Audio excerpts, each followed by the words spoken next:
창세기 19장 12절부터 17절까지 다 같이 합독하시겠습니다. 시작.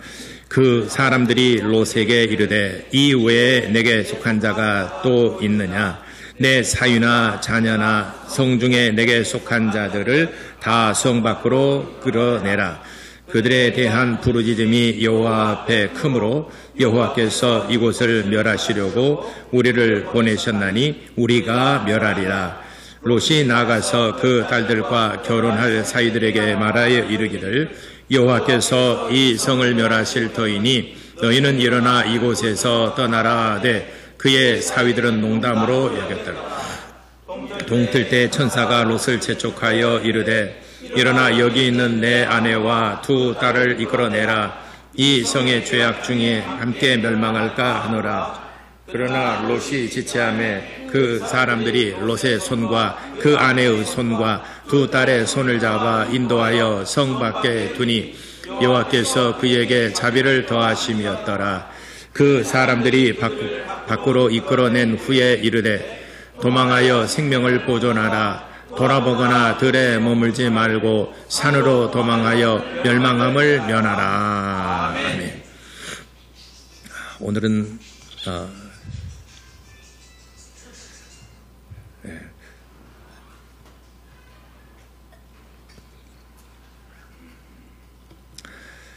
소돔성에서 있었던 일에 대해서 같이 은혜 나누고자 합니다. 하나님은 구원의 주님이시다. 두 번 고백하겠습니다. 시작. 하나님은 구원의 주님이시다. 하나님은 구원의 주님이시다. 아멘. 예전에도 말씀드렸지만 다시 한번 여러분들에게 묻겠습니다. 천국과 지옥에 대해서 어떤 사람이 천국 가고 어떤 사람이 지옥 가고 그 기준이 뭘까요? 죄의 유무입니다. 죄가 많고 적음의 문제가 아니에요. 바위덩어리도 물에 가라앉지만은 모래도 물에 가라앉습니다. 천국 가는 것을 우리는 죄가 많고 적음으로 생각하기 때문에 저 사람은 착하게 살았기 때문에 천국 가야지 돼. 저 사람은 악한 사람이야. 그러니까 저 사람 지옥 가야지 돼. 라고 우리는 그렇게 일반적으로 생각을 합니다. 그러니까 이런 죄의 많고 적음에 대해서 적은 사람은 천국 가고 죄가 많은 사람은 지옥 간다 이렇게 생각을 합니다. 근데 하나님의 생각은 달라요. 하나님의 생각은 죄의 유무예요. 많고 적음의 문제가 아니라 죄가 있냐 없냐. 그렇다면 우리 모든 사람들은 죄가 있을까요 없을까요? 죄 없는 사람 없잖아요. 모든 사람은 전부 다 죄가 있어요. 그렇다면 우리가 천국 가는 길이 뭘까? 그래서 로마서 3장 20절로부터 23절까지 이렇게 말씀하셨어요. 너희의 행위로 너희가 의롭다. 너희가 정말 착한 행실로 천국 가려고 하는 자들은 그 천국 문은 다 막혔다라고 그랬어요. 이는 천국 가는 길이 끊겼다라고 그랬어요. 이 다리가 끊겨서 갈 수가 없다라고 결론 내리고 있습니다. 율법의 의로는 하나님의 의에 이룰 수 없다. 이 말을 해석하면은 우리의 착한 행실로 천국 문에 들어갈 수 있겠느냐? 택도 없는 얘기다 이 말이에요. 다리가 끊겨졌기 때문에 갈 수가 없다. 결론입니다. 그렇다면 우리가 어떻게 천국 갈 수 있겠느냐? 그래서 천국 가는 길을 하나님께서 다른 길을 하나 또 내주셨는데 죄를 용서받아서는 천국 갈 수 있는 길이 있다 이 말이죠. 죄를 용서받아서는 천국 갈 수 있다. 그래서 하나님께서 그의 품 안에 독생하신 예수 그리스도를 세상에 보내주셔서 저를 믿는 자는 멸망치 않고 영생을 얻으리라 약속하신 것입니다. 우리가 예수의 피의 공로를 힘입어서 예수께서 내 죄를 대신 짊어지고 십자가에 죽어주셨기 때문에 우리는 죄를 용서받아서 천국 가는 길이 있는데 이 길이 유일한 길입니다. 천국 가는 길은 천국 갈 수 유일한 길은 죄를 용서받는 방법밖에 없어요. 이미 우리는 죄를 지었잖아요. 이미 엎질러진 물이고 이미 우리는 죄를 지었기 때문에 추서 담을 수가 없어요. 근데 그 죄를 예수께서 십자가에 달려 피 흘려 죽으심으로 우리의 죄를 용서하셨다. 그래서 로마 3장 23절에는 율법의 의로는 너희가 천국 갈 수 없지만 그러나 믿음으로는 능히 천국 갈 수 있느니라. 아멘. 할렐루야. 아멘. 믿음으로는 천국 갈 수 있느니라. 그래서 하나님께서는 천국 갈 수 있는 길을 열어두시고 그리고 마지막 날 심판하십니다. 의인과 악인이 함께 공존하며 살아갑니다. 지금 의인도 있고 악인도 있고 그래요. 믿음 있는 사람도 있고 믿음 없는 사람도 있고, 그리고 죄가 많은 사람도 있고 죄가 적은 사람도 있고, 우리는 다 어우러져 살아갑니다. 그런데 마지막 날 하나님이 심판하실 때, 그리고 개인적으로 종말을 맞이할 때 하나님께서는 반드시 의인과 악인을 구별해서 심판하신다라고 창세기 18장 23절 25절에 말씀하셨습니다. 예수님께서 비유를 통해서도 말씀하셨습니다. 잔치에 청함을 받았는데 예복을 입지 않고 들어온 자들을 찝어서 밖으로 내던져라. 거기서 슬피 울며 이를 갈미 있으리라 하셨습니다. 의인 중에서도 악인들을 반드시 골라낸다라고 말씀하셨습니다. 가라지와 알곡의 비유, 마태복음 13장에도 말씀하셨습니다. 가라지와 알곡의 비유가 있습니다. 가라지와 알곡의 차이는 뭐냐면은, 알곡은 주인이 심은 것이고 가라지는 주인이 심지 않은 것입니다. 지가 스스로 자라는 거예요. 우리의 믿음은 우리의 마음속에서 저절로 생겨나는 것이 아니라 그건 가라지예요. 하나님의 말씀을 우리의 심령에 심은 것, 그것만이 알곡이 되는 것입니다. 심지 않은 것은 다 그거는 잡초예요. 그는 가라지입니다. 우리 화단에도 저거 화단 엄청나게 커가지고 이거 풀과의 전쟁이에요. 풀은 왜 납니까? 누가 심었어요?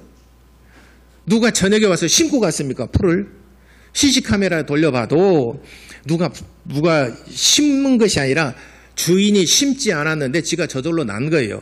고추는 심었어요. 우리 장로님이 고추는 심었어요. 그리고 이거 나무들 몇 가지 다 심었어요. 심은 것은 자라도록 거름도 주고 물도 주고 병충해도 잡아주고 다 보호하고 관리하고 가꿉니다. 그런데 가라지는 지 맘대로 자라는 거예요. 심지도 않았는데 지가 자라는 거예요. 우리의 마음속에 하나님의 말씀을 심었는데 심지 않은 것들이 자라나거든요. 이게 전부 다 가라지라는 것입니다. 그래서 마지막 때 마태복음 13장에 가라지와 알곡이 같이 자라는데, 그러면 가라지를 뽑아버릴까요? 그러니까 뽑지 말아라. 그 가라지를 뽑다가 알곡까지 같이 뽑힐까 염려하노라. 그렇기 때문에 그냥 같이 자라도록 놔둬라. 그러나 마지막 때에 천사들이 와서 심판할 때 알곡과 가라지를 구별해서 알곡은 곡간에 드리고 가라지는 불 가운데 사르리라 라고 말씀하셨습니다. 악인과 의인이 같이 살아가다가 마지막 때는 반드시 구별하신다라고 말씀하셨습니다. 노아 시대 때에 세상에 죄악이 관영했습니다. 관영했단 말은 죄악이 세상을 꿰뚫었다는 것입니다. 우리의 폐부를 꿰뚫듯이 죄악이 세상을 꿰뚫고 있다는 것입니다. 그래서 사람들이 먹고 마시고 즐기고 이 모든 육체의 요구를 다 들어주는 그런 삶을 살았습니다. 그런데 그런 와중에 노아는 당대의 의인이었더라 라고 창세기 6장 9절에 말씀하셨는데, 당대에 세상이 놀고 먹고 마시고 세상으로 여행 다니고 다 놀고 그러는데 노아는 하나님의 말씀을 지키기 위해서 주일날 예배드리고 말씀 묵상하고 기도하고 그렇게 살기가 정말 힘들고 어려웠지만 하나님께서는 마지막 날 심판하실 때 그렇게 살았던 노아와 그의 가족들은 다 구원하셨어요. 그러나 그 외의 모든 사람들은 지면에서 다 쓸어버리리라 말씀하신 것처럼 이제 홍수가 나서 지면에서 다 쓸어버렸습니다. 또 소돔성에서도 마찬가지입니다. 아브라함의 조카 롯이 소돔 땅을 세일산을 택하여 소돔성에 거주를 합니다. 당시에 세일산 아래에 있는 이 소돔성은 문명의 도시입니다. 다른 곳보다도 아브라함은 헤브론이라고 하는 유대 광야에서 살았어요. 그런데 조카 롯은 소돔성에서 살았습니다. 소돔성은 사해바다에서 흘러 넘쳐나는 수량이 풍부하고, 그래서 초목이 무성하게 자라고 씨를 심게 되면은 항상 유실수가 풍성하게 맺히는 바로 그곳에 살았습니다. 그래서 많은 사람들이 그곳에서 편안하고 즐거움을 누리면서 문화적인 삶을 살았습니다. 그런데 이곳에서 역시 노아 시대처럼 죄악이 관영했습니다. 죄를 짓습니다. 이 문화의 거센 그 파고를 이겨내기가 너무너무 힘들더라는 것입니다. 그래서 하나님께서 죄악이 관영함을 보시고 노아 시대 때 하나님이 심판하신 것처럼 또 소돔성을 멸하리라 라고 하나님이 계획을 세우시고 그 계획을 아브라함과 조카 롯에게 알렸어요. 그래서 두 천사가 소돔성을 향하여 들어갈 때 아브라함의 조카 롯이 두 천사를 극진히 영접합니다. 이때 영접을 받고 그리고 두 천사가 롯에게 이렇게 얘기를 합니다. 하나님께서 이 성이 죄악이 관영함을 보시고 심판하시기로 작정하셨다. 그러나 너와 내 친족들은 이 성 중에서 구원을 하리니 너는 내일 아침에 해가 뜨기 전에 이곳을 속히 떠나라. 그러면은 너와 내 가족이 구원을 얻을 것이니라. 그래서 이 소돔성에서 빠져나와 속히 떠나라. 이곳에서 빠져나와. 이게 교회의 모형입니다. 교회는 에크란 말은 이 무리 가운데서 뽑아내다 이런 말이에요. 이건 다시 구별해서 뽑아내다. 레시아만 모인 무리들을 말합니다. 그러니까 이 무리 중에서 뽑아내서 모인 무리들, 세상 가운데서 뽑아내서 교회에 모인 이곳에 모인 무리들을 에클레시아 교회라고 하는 곳입니다.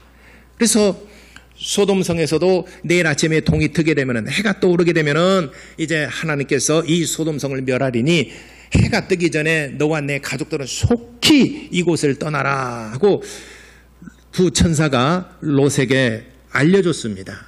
하나님의 뜻을 전달해 줬습니다. 롯이 성중에 자기 그 식구들, 아내가 있고 두 딸이 있고 두 딸과 약혼한 두 예비 사위가 있습니다. 불렀어요. 하나님께서 말씀하셨는데 이 성을 내일 멸하시려고 하나님이 계획하셨다. 그렇기 때문에 우리는 동이 트기 전에 이곳을 속히 떠나라 이렇게 하나님께서 말씀하셨는데 우리가 떠나야 되지 않겠냐. 그러니까 이 말을 들은 그 가족들은 세 가지 부류의 그 모양으로 나타납니다. 첫 번째, 두 사위는 농담으로 여겼더라. 14절에 롯이 나가서 그 딸들과 결혼할 사위들에게 말해 이르기를 여호와께서 이 성을 멸하실 터이니 너희는 일어나 이곳에서 떠나라 이렇게 말했는데 그의 사위들은 농담으로 여겼더라. 농담으로 여겼다는 비웃었다 이 말이에요. 비웃었다. 하찮게 여겼다. 또는 조롱하다. 조롱 섞인 말로서 비웃었다 이 말이에요. 에이 설마 아니 지금까지 또 잘 살아왔고 지금까지 이렇게 우리가 잘 살고 있는데 내일 아침에 하늘에서 무슨 벼락이라도 떨어지고 이렇게 해서 우리가 멸하실까요? 에이 장인어르신 그건 가당치도 않는 말씀이십니다. 우리는 이곳에 남겠습니다 하고 그 하나님의 말씀을 농담으로 여겼더라. 에이 천국과 저기 진짜 있겠어? 가봤어? 아직 멸하기 전에 경고하신 것입니다. 우리는 가보지 않고 우리는 직접 우리가 손으로 만져보지 않더라도 우리는 알 수 있는 것들이 참 많이 있어요. 여러분들이 화성에 가보셨어요? 꼭 가봐야지만이 여러분들이 이게 내 지식이 되는 겁니까? 여러분 화성 갔다 온 사람 손 들어보세요. 경기도 화성 말고요. 없지요. 근데 우리는 화성이 있다는 다 알잖아요. 수성 가보신 분. 그럼 또 수원은 가봤는데 수성은 못 가봤는데요.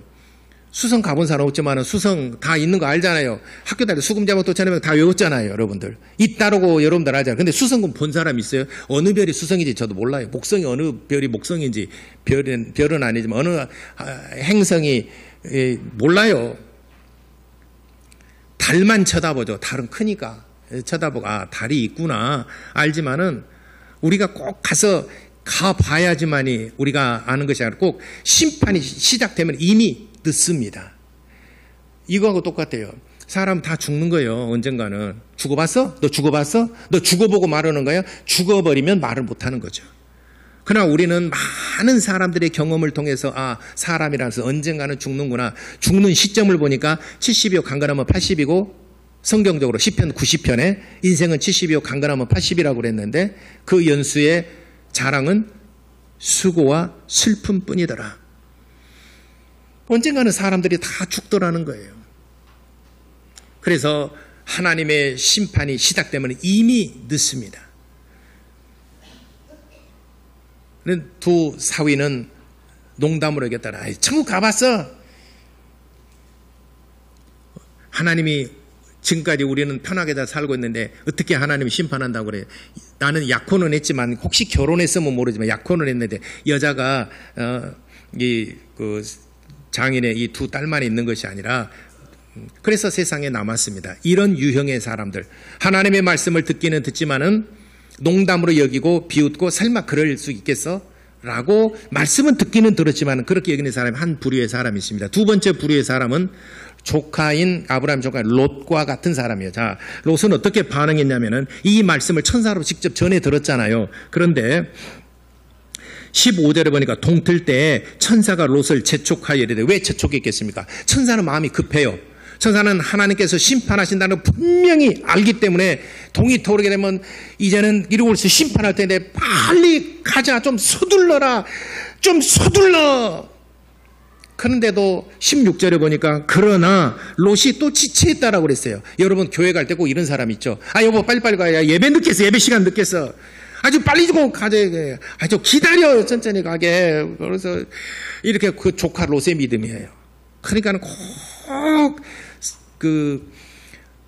야구할 때 퍼스트에 살아가는 방법이 여유있게 살아가는 방법도 있고 홈런 쳐서 여유있게 도는 방법도 있지만은 내야 쳐가지고 슬라이딩 해가지고 겨우 사느냐 죽느냐 비디오 판독해갖고 사는 사람도 있고 그래요. 사는 일루 주자도 있고 그래요.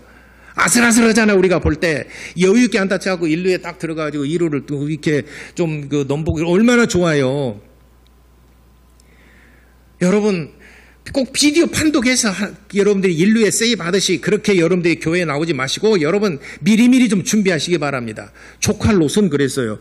지체함에 천사가 롯을 재촉하여. 왜냐? 지체하니까 16절에 롯이 지체하니까 천사들이 손을 막 잡아 이끕니다. 빨리 가야 된다. 하나님이 심판하신다. 그러다가 당신 멸망해. 두 번째 유형의 사람 뭔가 머뭇거리고 지체하고 신앙생활하는데 뭔가 머뭇거리고 지체하고 그러나 이거 정말 또 이 롯이 좋은 게 뭐냐면은 마지막까지 그래도 말씀을 따라간다는 거죠. 천사가 이끌 때 그래도 따라간다는 거예요. 여러분이 정말 그래도 주님 앞에 나와 예배하고 따라간다는 거 그것을 끝까지 지키시기를 바랍니다. 아멘. 세 번째 유형은 롯의 아내처럼 되는 것입니다.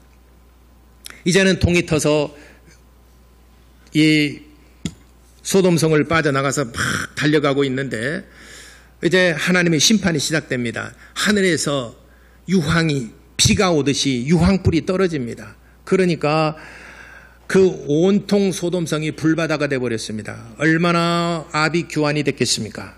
전쟁도 이런 전쟁이 없지 않겠습니까? 소돔성에 있는 모든 사람들이 다 유황이 비 오듯이 쏟아졌으니까 유황불이 다 거기서 멸망을 받았는데 멀리서 이렇게 보니까는 옹기점 같이 그 연기가 그 성읍을 타오르더라. 지금 뭐 전쟁에 나오게 되면 폭격하게 되면은 옹기점 같이 그 연기가 막 불꽃이 막 타오르잖아요. 그런 것처럼 멀리서 나와서 소돔성을 보니까 그곳에 있더라. 그러니까 그 롯의 아내는 남편을 따라서 천사의 손을 따라잡고 가기는 가지만은 세상에 미련이 너무 많아요. 세상에 미련이 많이 남아서 혹시 하나님께서 멸하지 않았다라면 내가 다시 돌아갈까라고 뒤를 돌아다 봤어요.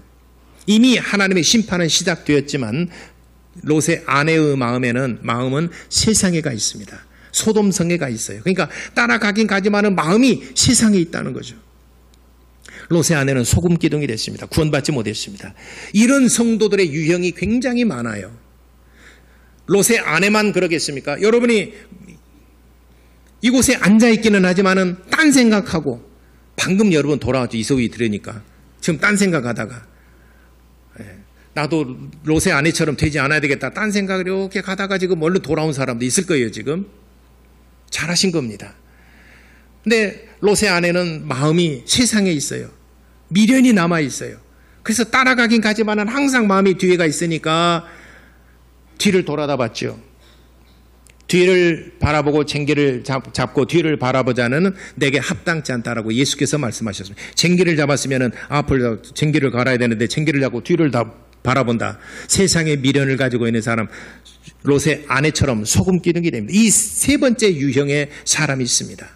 교회를 다니기는 다니지만은 이 세 가지 똑같이 하나님의 말씀을 들었습니다. 어떤 사람은 농담으로 처음부터 아예 포기한 사람이 있고, 두 번째 사람은 뭔가 지체하고 머뭇거리면서, 그러나 이 사람은 그래도 말씀을 따라갑니다. 천사의 손을 잡고 따라갑니다. 결국에는 이 사람 롯과 두 딸만 구원받았습니다. 아내는, 세 번째 유형의 사람 롯의 아내는 세상에 미련이 많아요. 그러니까 따라가긴 따라가지만은 역시 마음은 세상에 있기 때문에 뒤돌아보고 다시 세상으로 돌아가 버립니다. 구원받지 못했습니다. 그러니까 두 사위나 또 롯의 아내의 마음은 세상의 것으로 가득 찬 사람들이에요. 이 세상으로 가득 찬 마음을 우리가 어떻게 극복하고 이겨낼 수 있느냐? 여러분, 저는 이제 농사를 안 지어봐서 잘 모르는데 농사진 사람이 이런데요. 그대로 그 밭을 그대로 놔두면 풀이 엄청나게 무성하게 자란대요. 근데 거기가 뭔가 곡식을 심잖아요. 그럼 풀이 자라는 것이 아니라 곡식이 자란대요. 그래서 뭔가를 심어야 돼요. 풀이 안 자라려면 뭔가를 심어야지 돼요.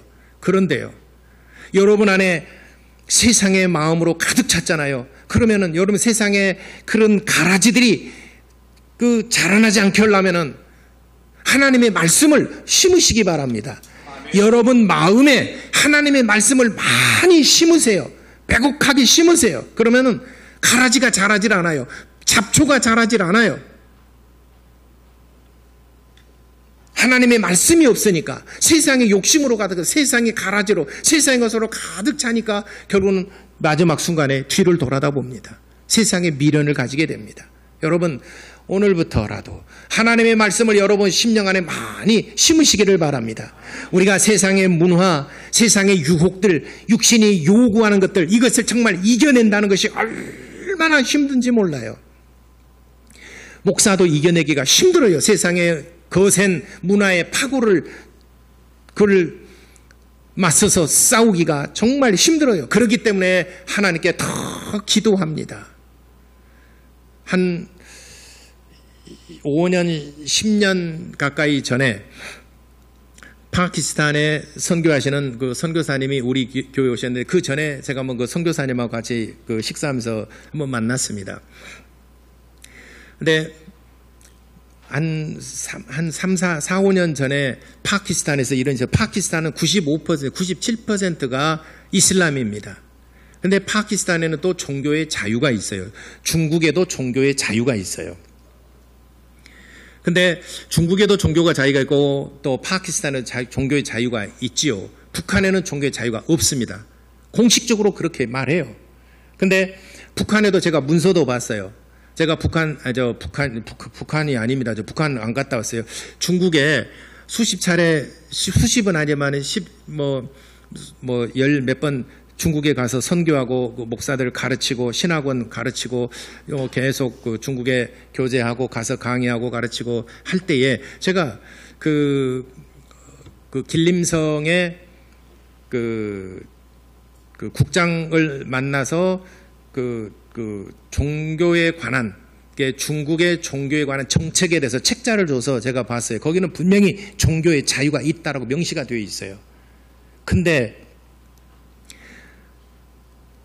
저는 그때는 안 갔는데 제 동기들이 가가지고 그 공안에 잡혀가지고 한 3명인가 가서 강의를 하다가 공안이 덮쳐가지고 공안에 다 끌려갔어요. 그리고 그때 급히 저한테 새벽인가 언젠가 저녁 12시 1시경인가 전화를 했어요.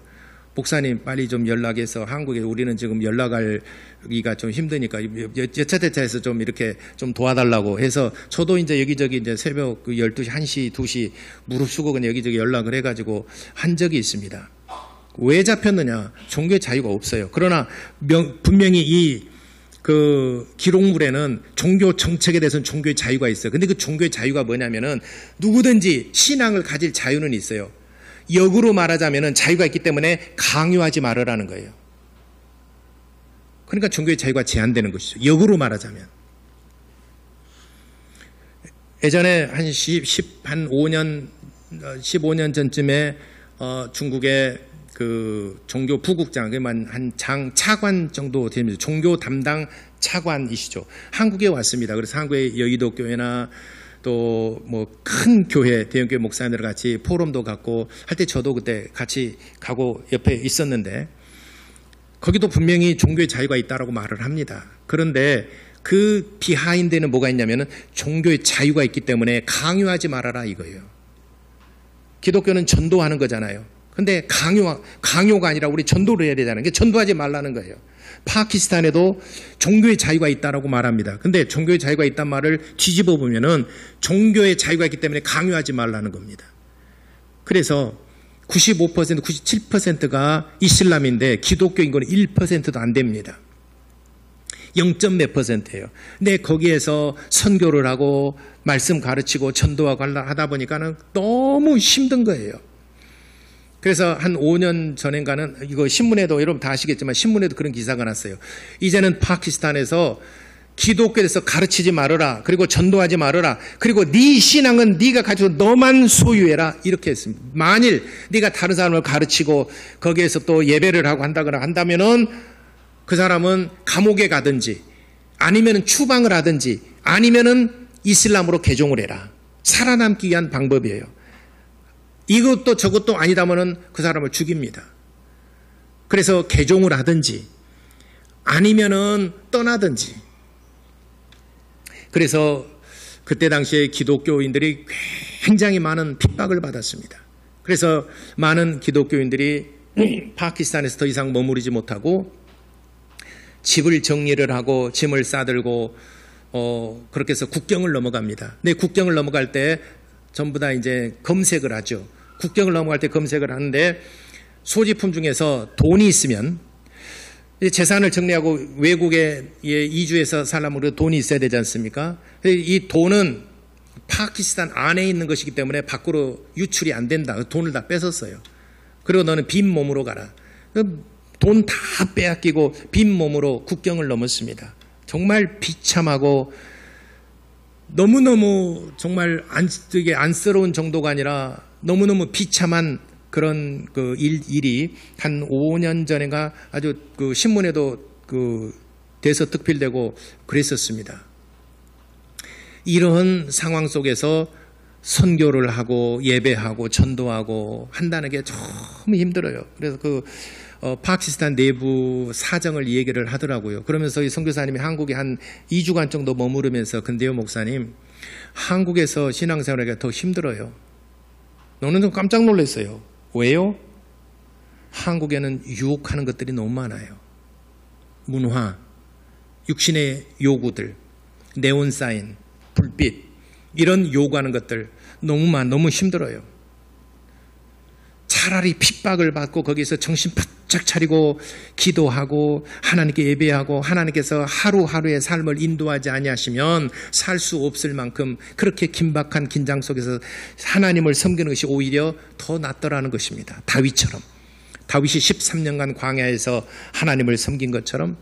그러나 한국에 와보니까 문화와 물질 또 이런 그 유혹하는 것들이 너무 많아서 이 문화를 내가 이겨내기가 너무 힘들다는, 그래서 한국이 더 신앙생활하기 더 힘들다는 그런 얘기도 정말 저는 그런 충격을 받았어요. 아, 그렇구나.